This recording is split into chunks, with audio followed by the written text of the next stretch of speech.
राजकुमारी ने राजा को बताया कि वह समुद्र की राजकुमारी पद्मिनी है। यह जानकर राजा बहुत प्रसन्न हुआ। फिर राजकुमारी ने कहा कि वह अपनी माँ और भाई को भी बुलाना चाहती है। इतना कहकर उसने थोड़ी सी अग्नि जलाई, उसमें कुछ सुगंधित द्रव्य डाला और एक मंत्र पढ़ा। अचानक समुद्र का पानी फट गया और उसमें से एक वीर योद्धा बाहर निकला।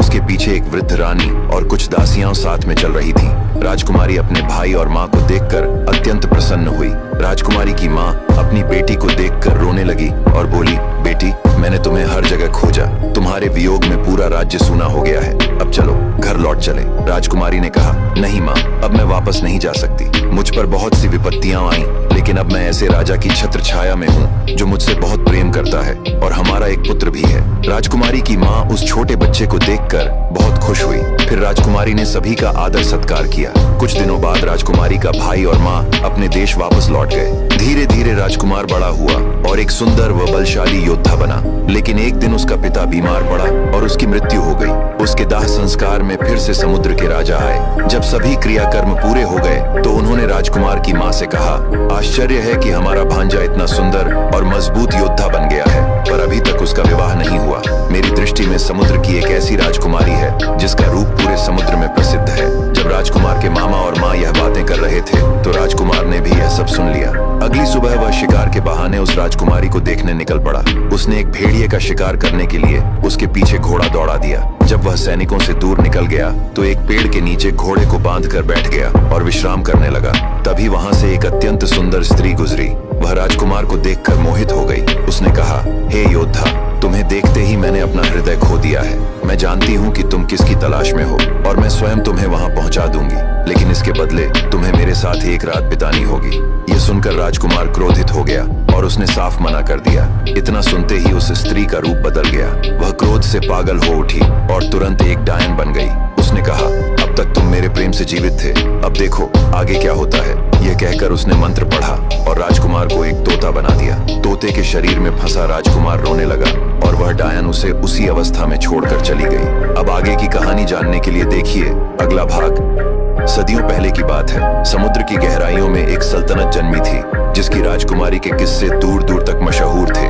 राजकुमारी पद्मिनी जो अपने अनुपम रूप सौंदर्य के लिए प्रसिद्ध थी, लेकिन तकदीर की लेखनी को कोई मिटा नहीं सकता। समुद्र की बाहरी दुनिया, जहां जमीन मजबूत चट्टानों और ऊंचे पहाड़ों से बनी थी, वहीं एक बागी कबीले की सल्तनत थी। उस कबीले का सरदार था बगीरा, जो हर कीमत पर राजकुमारी पद्मिनी को पाना चाहता था। इसी फिराक में उसने समुद्री दुनिया पर हमला बोल दिया।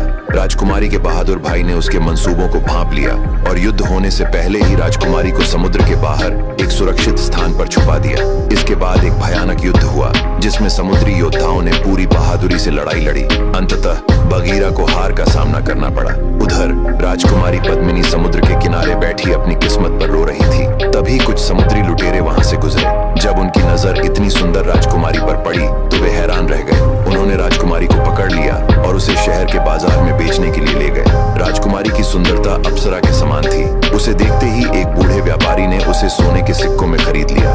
उस नगर का राजा अत्यंत पराक्रमी और तेजस्वी था। उसके पास धन धान्य की कोई कमी नहीं थी, लेकिन किस्मत उससे रूठी हुई थी। उसे कोई संतान नहीं थी और इसी चिंता में वह हमेशा उदास रहता था। राजा ने तांत्रिकों, योगिनियों और ज्योतिषियों से सलाह ली, लेकिन हर जगह से उसे निराशा ही हाथ लगी।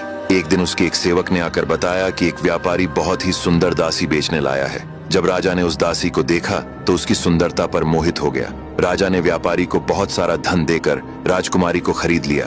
राजकुमारी रूपरेखा को दुल्हन की तरह सजाया गया। राजा ने पुत्र प्राप्ति की इच्छा से उसके साथ रात्रि क्रीड़ा की। जब राजा ने उससे उसका परिचय पूछा तो राजकुमारी ने कुछ भी नहीं कहा। राजा ने बहुत प्रयास किया कि वह कुछ बोले, लेकिन वह पूर्णतः मौन रही। इसी तरह एक वर्ष बीत गया। राजकुमारी ने कभी किसी से बात नहीं की, न किसी ने उसे बोलते देखा, न हंसते। वह अक्सर महल की खिड़की पर बैठी रहती और चुपचाप समुद्र की ओर निहारती रहती। अब आगे की कहानी जानने के लिए देखिए अगला भाग। राजकुमारी अपने भाई के कहने पर समुद्र से बाहर आ गई, लेकिन किस्मत को कुछ और ही मंजूर था। समंदरी लुटेरों ने उसे पकड़ लिया और एक बूढ़े व्यापारी को बेच दिया। उस व्यापारी ने उसे उस निसंतान राजा को सौंप दिया। राजकुमारी महल में तो रहती थी, लेकिन किसी ने उसे कभी बोलते नहीं देखा। वह अक्सर खिड़की पर बैठकर समुद्र को देखती रहती। धीरे धीरे समय बीतता गया। आखिरकार किस्मत राजा पर मेहरबान हुई रानी गर्भवती हुई और उसने एक सुंदर पुत्र को जन्म दिया। राजा इतना खुश हुआ कि उसने अपना सारा खजाना गरीबों के लिए खोल दिया और रानी के लिए उसके दिल में प्रेम और ज्यादा भर गया। एक रात राजा ने रानी से कहा, प्रिय, तुम मेरी हर मनोकामना पूरी करती हो। मैं इतना खुश हूँ कि इसे शब्दों में नहीं बता सकता, पर मैं इतना अभागा भी हूँ कि मेरी रानी, जो पूरे राज्य की मालकिन है, मेरे दिल के सबसे करीब होकर भी मुझसे बात नहीं करती। यह कहकर राजा रोने लगा। तब रानी ने कहा, मेरे राजा, जितना आप मुझसे प्रेम करते हैं उतना ही मैं भी आपसे करती हूँ। अब ध्यान से सुनिए, मैं समुद्र की राजकुमारी पद्मिनी हूँ। मैं अपने माता पिता की इकलौती संतान और अपने भाई की सबसे प्रिय थी। एक दिन मैं अपनी सहेलियों के साथ समुद्र से बाहर जमीन पर आई,